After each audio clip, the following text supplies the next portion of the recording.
pleurer sans revoir mon fils. Ok, ressaise-toi, Louisa. Il faut que tu lui parles. Ok. Ok. 13 mars 2410. Javier. Mon petit être fragile. Mon bébé d'amour. Depuis que je t'ai quitté, il n'y a pas un seul soir que je n'ai pas regardé la dernière vidéo de toi. J'étais dans mon cœur, tu le sais. Tout ce que j'ai fait dans ma vie, ce n'était que pour toi. Il y a de ça des centaines d'années.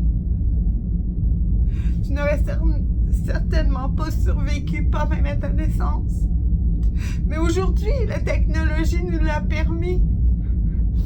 Mais tu vis dans une boîte en attendant mon secours et j'ai échoué.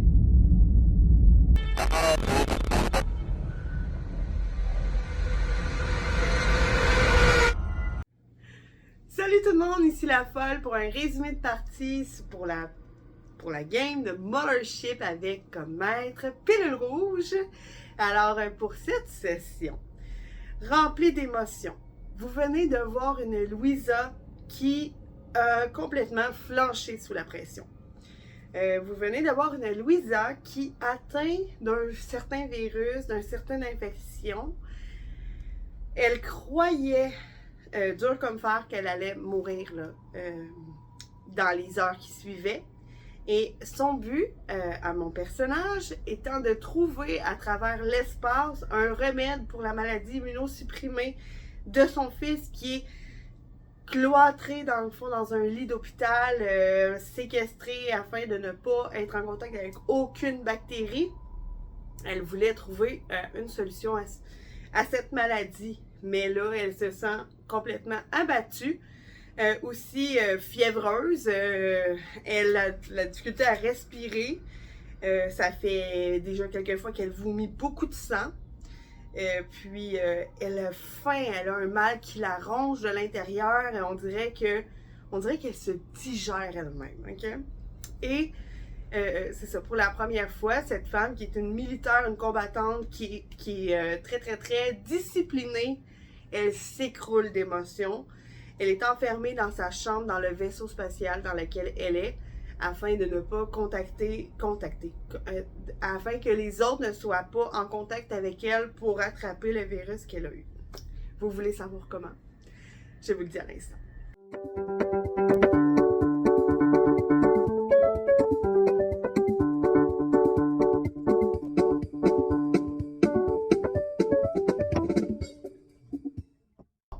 Session-ci, l'équipe dans laquelle je suis, c'est-à-dire je suis une militaire dans le fond qui est en équipe avec un androïde Z de son nom, qui est très très très calé en la matière de la technologie, capable d'hacker dans les ordinateurs et capable de, premièrement, de prendre des décisions plus rationnelles que les humains. Hein. Nous avons aussi Vlad, qui est un homme ultra brillant, qui est un psychologue qui en a vu vraiment beaucoup et qui, justement, a vécu avec beaucoup de post-traumatiques à travers la colonie, à travers les gens qui ont quitté la Terre. Il a vu beaucoup de morts aussi, évidemment, et il est d'une grande aide par son raisonnement et son sang-froid, dans le fond, dans notre vaisseau spatial. Nous avons Frank T, qui est un peu mon acolyte, la personne avec qui on va aller au front très souvent. Dans le fond, il a sa base en militaire, je sais pas comment le dire, là. Lui aussi, dans le fond, il est formé. C'est un spécialiste des explosifs. Il est beaucoup en reconnaissance des lieux, des matériaux bruts. Cette équipe de 4 personnes, si on peut dire, a vraiment combattu beaucoup ensemble et à maintes reprises ont pu prouver leur valeur au sein de la colonie.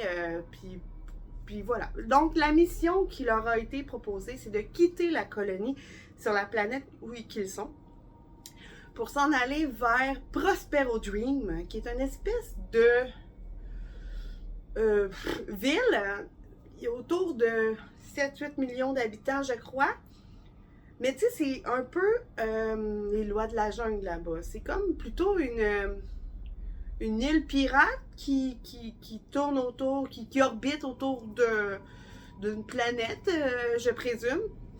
Et on se rend là à des années-lumière pour barguiner notre situation avec leur afin de trouver entente. Nous, ce qu'on peut offrir en allant à cette place-là, c'est une nouvelle ressource qu'on a trouvée sur la planète sur laquelle on est maintenant, qui semble être un champignon qui permet aux aliments de pousser réellement plus vite et dans des milieux hostiles. Donc, on arrive avec une solution là, vraiment très, très puissante quand même pour la plupart des milieux qui sont en train d'être les lieux qui sont en train d'être découverts à travers l'univers où il n'y a pas encore de végétation possible. Bon. L'idée, c'est que notre équipe s'en va là parce que notre colonie va pas bien. On a décidé de ne plus faire partie de la corporation. Puis ça, c'est très dangereux. Présentement, on ne doit pas non plus divulguer ce genre d'informations-là, mais on doit être backé, en tout cas. C'est vraiment une question politique. Puis on s'en va là un petit peu en marchant sur des œufs. On ne sait pas tout à fait encore de quelle façon on va pouvoir utiliser notre stratégie afin de ne pas se faire manger tout cru. Et gagner là, dans la situation qui va nous être proposée à travers ces pirates malfaisants.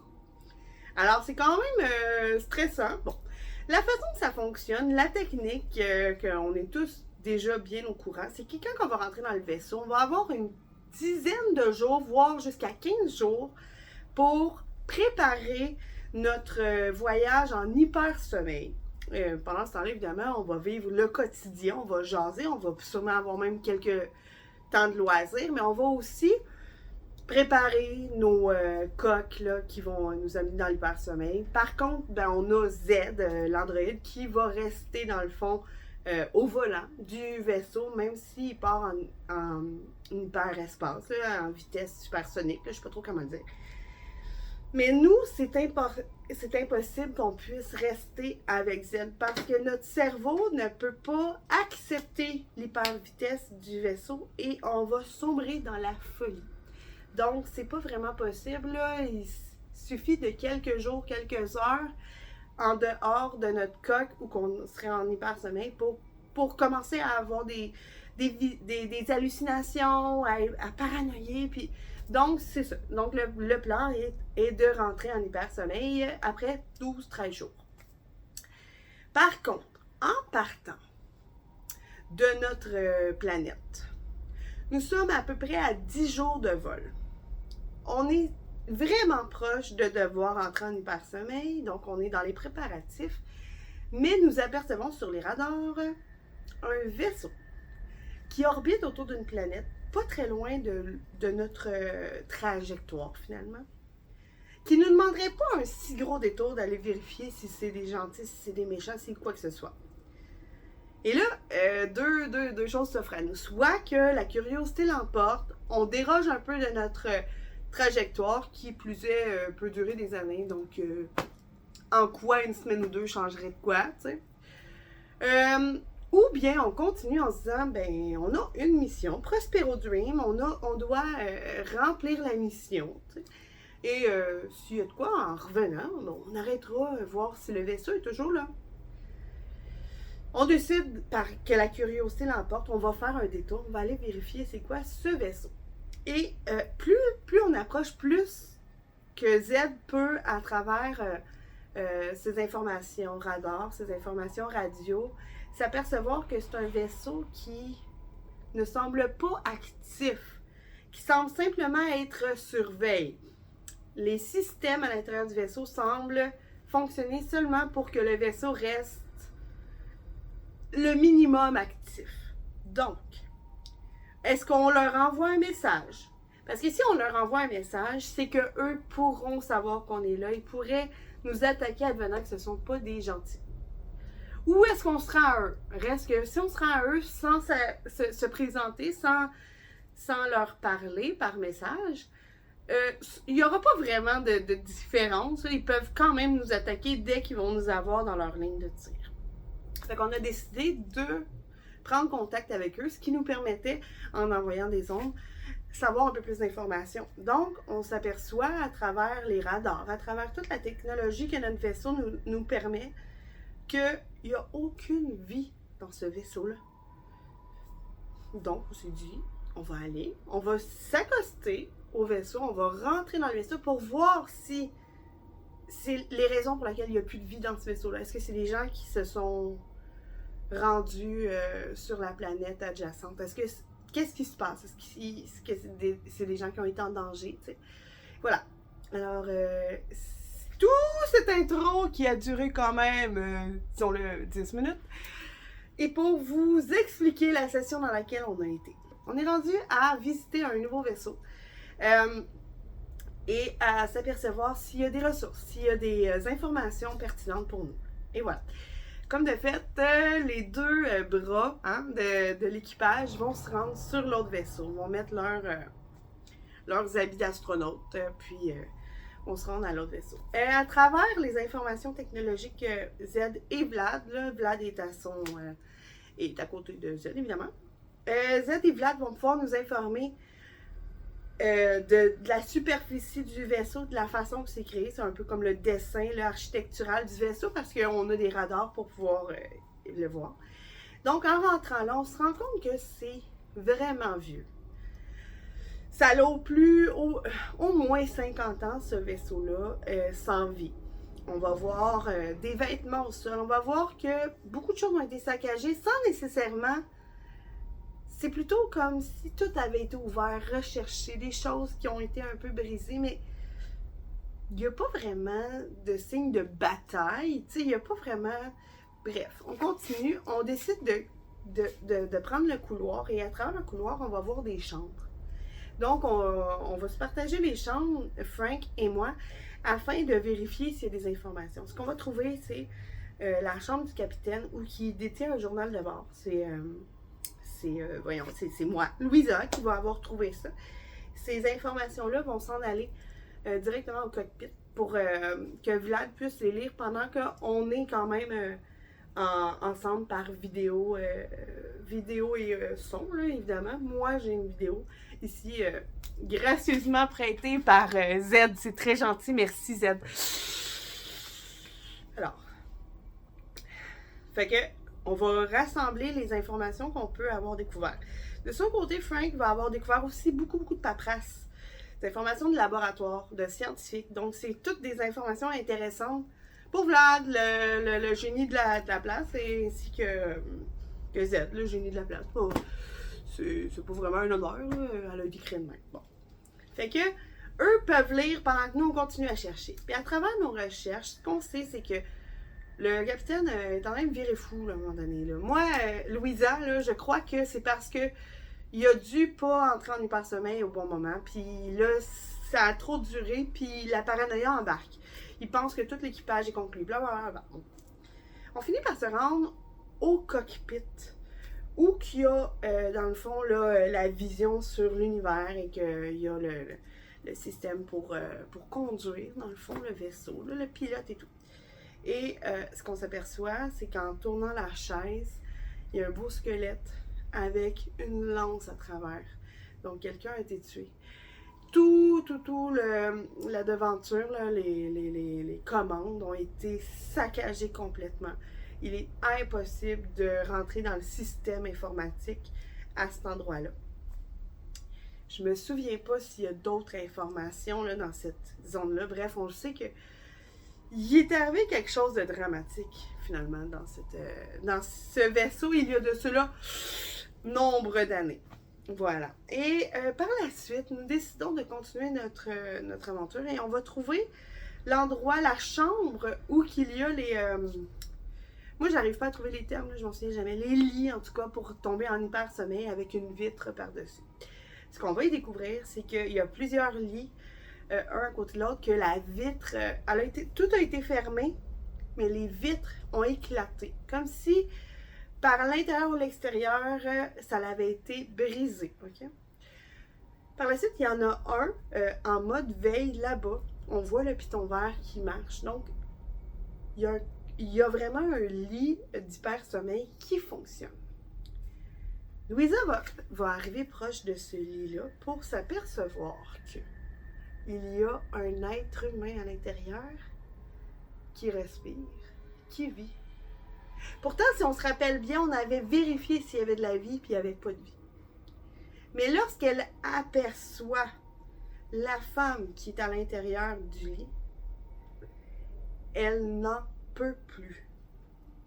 Louisa va vomir dans sa tête, sa bulle finalement, parce que ce qu'elle aperçoit, c'est une femme complètement écorchée, que du sang, de la chair au vif et des muscles qui respirent.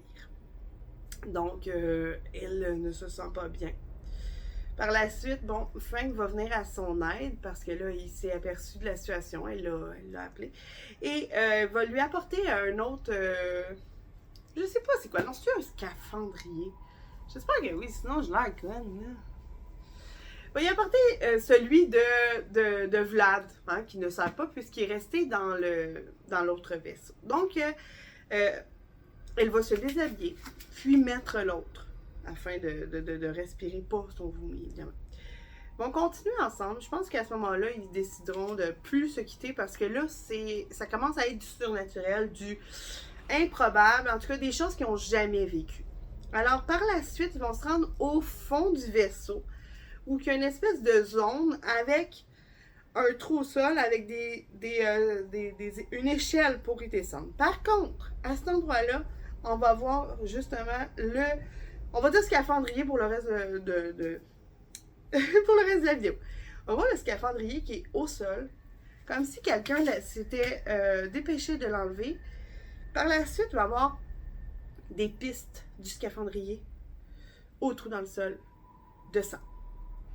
Donc, ce qu'on sait, c'est que la personne était vraiment en sale état. Et de là, à partir de ce moment-là, tu vois que Frank, lui, n'a pas le goût de vomir dans son scaphandrier. Alors, il va décider simplement de rester à distance. Et même que Vlad et Frank, à ce moment-là, font comme, regarde, savez-vous, on va continuer notre mission. Il n'y a pas personne qui va bouger. Là. Ça fait 50 ans que le vaisseau est là, en orbite. Là. Dès qu'on va revenir, on pourra peut-être vérifier s'il y a des informations pertinentes dans le vaisseau. Mais pour l'instant, je pense qu'on pourrait continuer à faire ce qu'on était supposé faire. Mais par contre, Louisa, elle se dit, s'il y a autant de drames, c'est qu'il y a peut-être eu une source viable, vitale. Il y a peut-être quelque chose qui fait en sorte que il y a une révolution dans ce vaisseau-là. Il y a une solution pour son petit Javier qui est sur la Terre. Elle dit non, on continue. Puis, regarde, on est à mi-chemin là, du vaisseau. On va vérifier si, justement, à l'étage inférieur, il n'y aurait pas des réserves, quelque chose qui nous permettrait de révolutionner le monde. Là. Alors, elle descend.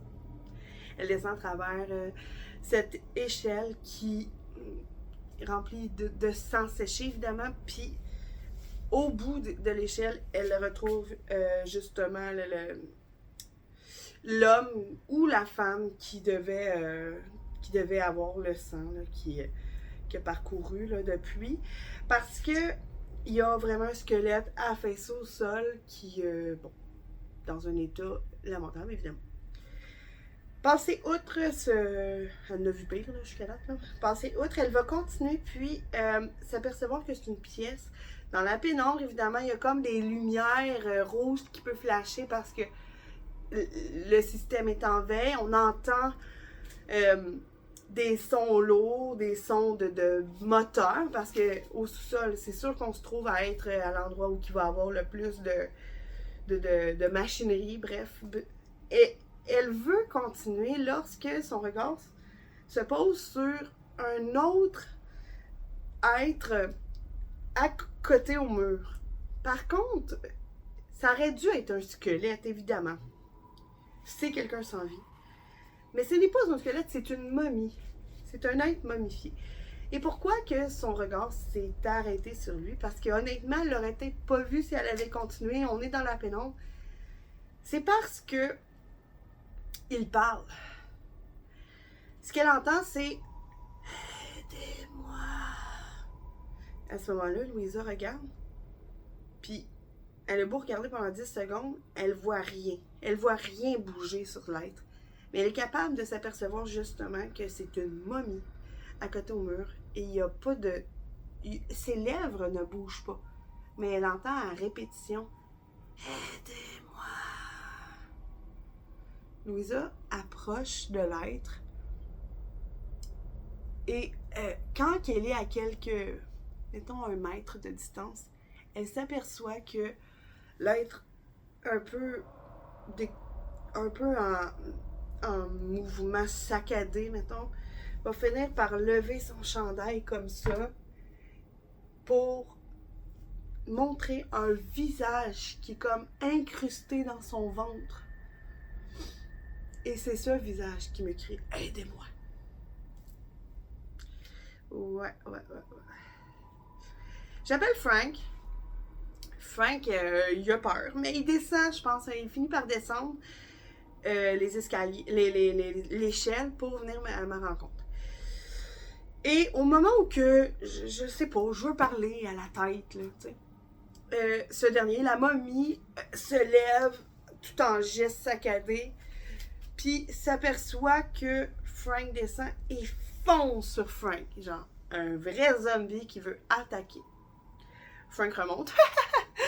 Fait que la mamie, elle n'arrive pas à se rendre à Frank, mais à ce moment-là, Louisa veut pas nécessairement prendre son fusil et la tuer parce que, ben là, il a dit aidez-moi, peut-être bien qu'il y a quelque chose de vivant. Et oui, elle n'a pas le temps de penser. Elle saute pour le maîtriser. Elle saute pour attraper la momie puis essayer de le déposer afin de le maîtriser puis de parler à la tête. Alors, dans les secondes qui ont suivi, elle entoure de ses bras la momie. Par contre, c'est pas un humain, là. C'est pas ce qu'elle a jamais ressenti de toute sa vie, là. Ce qu'elle ressent, c'est des craquements. C'est l'impression que la momie est en train de se liquéfier. Plus qu'elle serre sur la momie, plus que la momie se rapproche d'elle, finalement, parce qu'elle se liquéfie à son toucher. Quand que Louisa prend quelques secondes pour s'apercevoir de ce fourmillement qui s'incruste sur son matériel de son habit là, d'astronaute, elle va essayer de le déposer au sol pour voir l'état, mais il n'y a plus rien au sol. C'est comme si, finalement, elle s'aperçoit que tout ce qu'elle a touché est en train d'englober son vêtement. Non seulement il essaie d'englober son vêtement, mais là, il commence à avoir de la fumée. On aurait dit de l'acide qui essaie d'entrer en contact avec la peau de Louisa. Pas une ni deux. Louisa, elle enlève son habit parce qu'elle veut pas que ça rentre en contact avec elle, finalement. Puis Frank l'aide un petit peu, puis elle réussit à l'enlever, puis elle court et elle quitte en panique ce vaisseau. Elle monte les échelles. Il faut se rappeler que dans l'air, on a tous aperçu des molécules, des spores. Donc, Louisa, présentement, est complètement vulnérable à respirer ces spores-là. Parce que vous ne penserez pas qu'elle a arrêté de respirer parce qu'elle a enlevé ça, là. Évidemment, elle est en état de panique, donc elle court jusqu'à la bulle de sortie. Bref, elle rentre à l'intérieur. Par la suite, bon, c'est comme un tunnel qui est sans oxygène jusqu'à l'autre entrée du vaisseau. Elle réussit à ouvrir les portes, sortir, retenir sa respiration, rentrer dans l'autre place et arrive face à face dans la porte, dans l'espace, dans le fond, là, entre deux. Elle arrive face à face avec Z qui est dans la fenêtre et qui n'accepte pas de déverrouiller la porte. Parce que Z, elle a compris que, à travers ce qu'ils ont entendu, là, parce que la caméra est brisée, c'est pour ça que Z ne me prêtera plus jamais de matériel. La caméra est brisée, mais elle entend encore, elle a compris que j'ai enlevé... j'ai respiré maintenant une air qui n'est pas appropriée, qui potentiellement m'ont infecté. Alors, à ce moment-là, elle va décider de me faire tomber sans connaissance. Elle va décompresser complètement l'espace dans lequel je suis, enlever l'air. Moi, je vais tomber sans connaissance. Puis Z, qui ne peut pas respirer, va venir pour me mettre une espèce de... Je me souviens plus c'est quoi ce nom-là non plus, là. Tu sais, en tout cas, là, une grosse affaire, là, pour laboratoire, là, dans l'espace. Alors, tu sais, elle va complètement coller les vêtements sur ma peau. Elle va mettre le casque. En tout cas, bref, je vais être complètement impossible à rentrer en contact avec les autres. Tu sais, je veux dire, je vais respirer dans cet accoutrement et conserver toute l'infection qui aurait pu atteindre les autres. Donc, à ce moment-là, elle va pouvoir me libérer de cet espace et m'amener dans le laboratoire, m'attacher dans le laboratoire et me enlever mes vêtements, dans le fond. Donc, je suis attachée, je suis dans le laboratoire avec Z. À l'extérieur, sur caméra, Vlad peut observer la scène, mais il ne rentrera pas puisque je respire. À ce moment-là, les symptômes commencent à apparaître. Louisa, elle a faim. Mais elle a faim, là. Elle pourrait dévorer, là. Elle a tellement faim. Attention, pas zombie qui a le goût de manger tout le monde. Non, non. C'est plus qu'elle a faim, comme si elle allait mourir de faim à l'instant.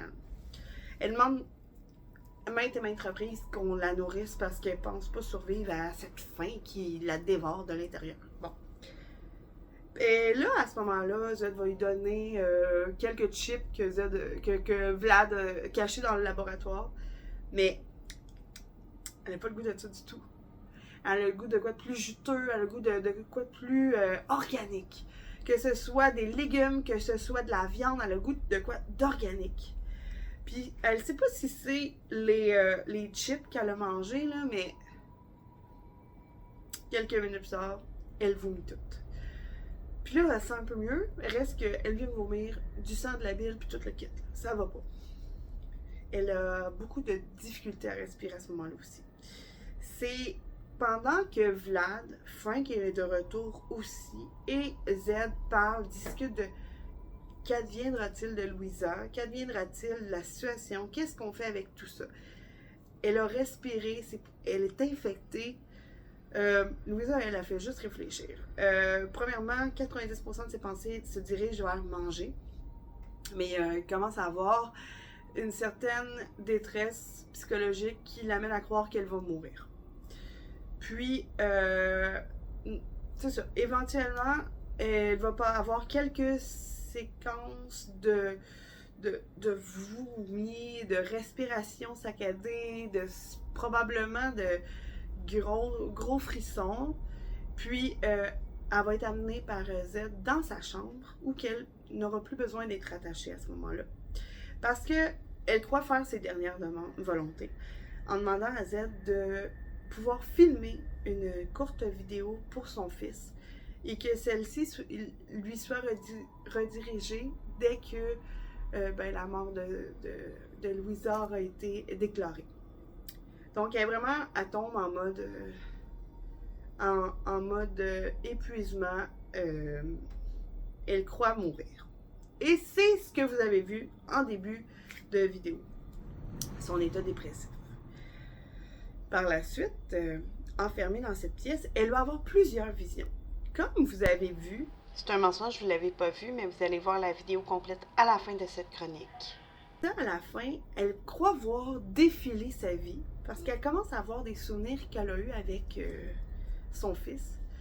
Par la suite, elle est perturbée parce que les souvenirs qu'elle aperçoit ne lui appartiennent pas. Elle va commencer par voir une femme de laboratoire qu'elle connaît pas, mais pas mal certaine que c'est celle qui est écorchée vif dans le lit.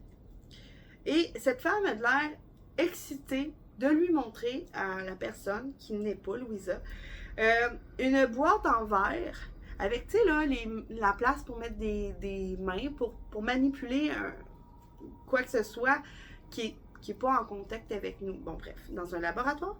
Et elle va le voir, une plante avec des lianes qui s'accrochent aux parois. Et l'autre femme semble vraiment, vraiment énervée d'avoir trouvé quelque chose par rapport à ce végétal. Dans les secondes qui suivent, la vitre va craquer et la détresse va se voir dans les visages. Par la suite, la deuxième vision qu'elle va avoir, c'est une personne qui s'accote sur le mur, qui semble dans le même état malade que Louisa et qui vomit du sang, qui vomit beaucoup, beaucoup. Par la suite, une autre vision qu'elle va avoir, c'est très clair, elle va voir ceci. Des portes fermeront sur elle, puis elle voit ces gens-là qui s'emboîtent, qui s'embarquent l'un sur l'autre, une espèce d'orgie malsaine d'humains qui ne réagissent plus du tout comme des humains. Donc, ces comportements étranges-là sont la dernière vision qu'elle va avoir. Par la suite, elle sait que l'équipe pense l'envoyer en hyper-sommeil quelque temps. Mais elle est certaine que si ça arrive, on va revivre exactement la même scène qu'il y a 50 ans, puis elle va devenir écorchée vif à l'intérieur de son sommeil. Bref, elle attend, et coup de théâtre, Z et Vlad ont travaillé ensemble et ont réussi à trouver un antidote qui va permettre à Louisa de survivre. Ils vont injecter Louisa et après quelques jours, déjà, elle n'a plus aucun symptôme. Et les tests révéleront qu'elle n'est plus infectée, donc pourra réintégrer la vie de tous les jours à travers le vaisseau comme les autres. Ce qu'elle ne dit pas, c'est que lorsqu'elle passe proche, par exemple, du hublot, puis qu'elle aperçoit l'autre vaisseau, elle ne peut pas s'empêcher de le regarder comme s'il faisait un peu partie de lui, d'elle. Et avant d'être guérie complètement, elle ressentait à tout du moins que le vaisseau, qu'une entité vivante dans le vaisseau la réclamait, l'appelait. Par contre, aujourd'hui, elle est guérie. Malgré cette nostalgie qu'elle peut ressentir en regardant dans l'œil bleu, elle redirige ses idées vers son objectif principal, c'est-à-dire trouver une solution pour son garçon sur la planète Terre. Voilà.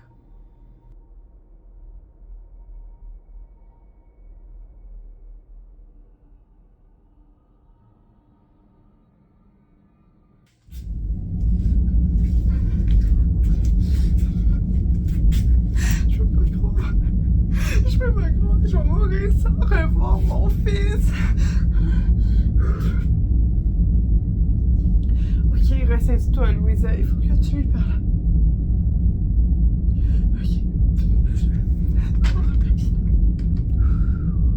Ok.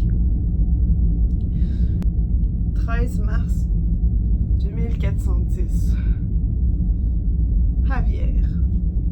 Mon petit être fragile. Mon bébé d'amour.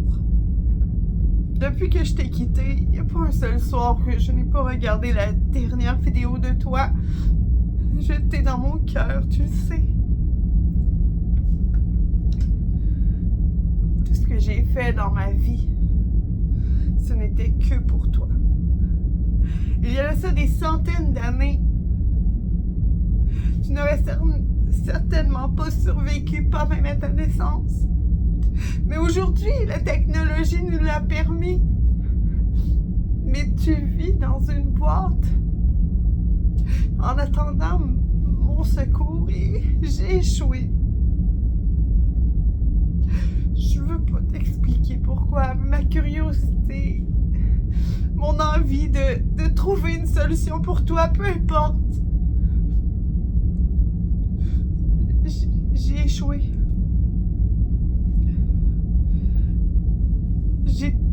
J'ai tellement eu confiance en cette technologie. Celle qui te maintient en vie aussi. Celle qui m'a mené vers des millions de kilomètres de toi. Je ne peux plus toucher ton visage.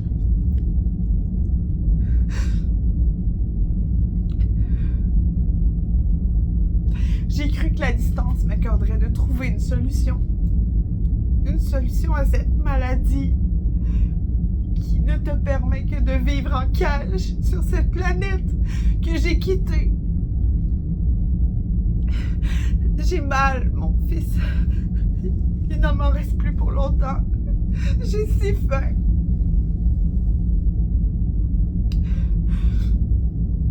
Aujourd'hui, si tu entends ce message, c'est que je suis bien partie vers l'au-delà. Et plus que tout au monde, je préférerais que tu sortes de cette cage pour venir me rejoindre, qu'on puisse se serrer dans nos bras.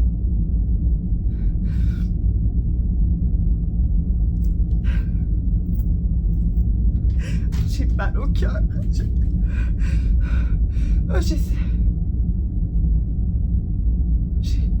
Je te vois, mon fils. Peut-être que je meurs. J'ai ces visions de nous.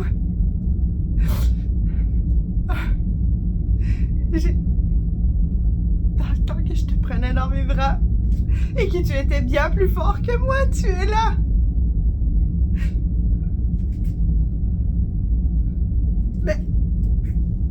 Mais qu'est-ce... Ce n'est pas moi. Ce que je vois, ce n'est pas moi.